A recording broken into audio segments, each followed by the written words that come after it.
यह कहानी एक ऐसे होटल के भूतिया कमरा के बारे में है। इस कहानी में राजू नाम का शख्स है जो कि सरकारी नौकरी करना चाहता है, पर उसके घर की स्थिति ठीक नहीं होने के कारण उसे पैसे कमाने के लिए काम की भी तलाश थी। इस कारण वो एक ऐसी नौकरी खोजता है जहां उसे रात में काम करना पड़े और दिन में उसकी पढ़ाई भी हो जाए। कुछ समय बाद राजू को एक होटल में सफाई करने का काम मिल गया। चूंकि काम रात को करना था तो राजू वहां रात में काम करने लगा और दिन में वो अपनी पढ़ाई भी कर लेता।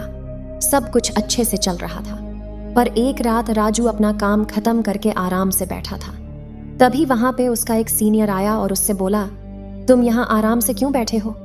इस पर राजू ने जवाब दिया, सर मैं अपने कमरों की सफाई कर चुका हूँ इसलिए बैठा हूँ। फिर उसके सीनियर ने कहा, नहीं, आज तुम्हें होटल के सबसे ऊपर की मंजिल पे 4 कमरे हैं, उनकी भी सफाई करनी जाओ।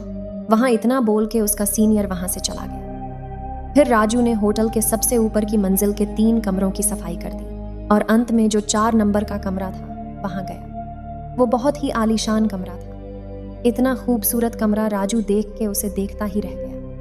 अभी तक किसी ने भी राजू को इस कमरे की खूबसूरती के बारे में नहीं बताया था। राजू ने थोड़ा ध्यान दिया तो उसने पाया कि यह कमरा तो पहले से ही साफ है, मगर फिर भी उसे वहां सफाई तो करनी ही थी। इसलिए वो वहां की चीजों को बेडीडी आराम से साफ करके उसके स्थान पे रखता जा रहा था। कुछ देर बाद राजू को ऐसा लगा उसके पीछे कोई खड़िड़ा है। राजू ने पीछे मुड़ के देखा तो वहां कोई नहीं था। राजू ने सोचा, ऐसा वो कई रातों से काम कर रहा है और दिन में नहीं सो पाता, ऐसा इसलिए हो रहा है। और वो वापस अपने काम में लग गया। तभी अचानक उसे ऐसा लगा कि कोई उसके सामने से दौड़ के भागा है। राजू को अब डर लगने लगा और वो थोड़ा देर के लिए सहम सा गया और कुछ देर इधर उधर देखने के बाद उसने फिर से अपना काम चालू किया ताकि वो जल्दी से अपना काम खत्म करके वहां से निकल जाए।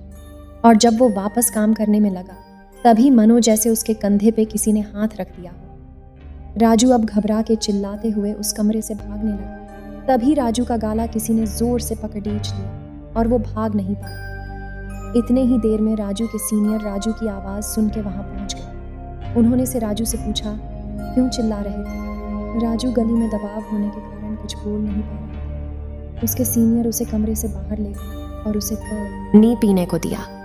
तब राजू ने बताया उसे इस कमरे में कुछ अजीब सा महसूस हुआ, ऐसा कि जैसे कोई उसका गला दबा रहा हो।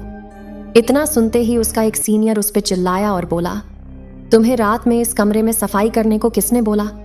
इस कमरे में कोई भी अकेले सफाई नहीं करता और इस कमरे की सफाई भी दिन के समय की जाती है। तब राजू ने कहा, मैं अपना काम खत्म करके बैठा था, तभी एक सर आए। उन्होंने ने ही मुझे इस कमरे की सफाई करने को बोला था, इसलिए मैं इस कमरे में आया। इतना सुनते ही जितने भी लोग उस होटल में काम करते थे सभी को राजू के सामने लाया गया ताकि राजू उसे पहचान सके कि किसने उसे ऊपर वाले कमरे में काम करने भेजा। फिर वहां जितने भी लोग थे राजू ने सबको देखा, पर उनमें से कोई नहीं था।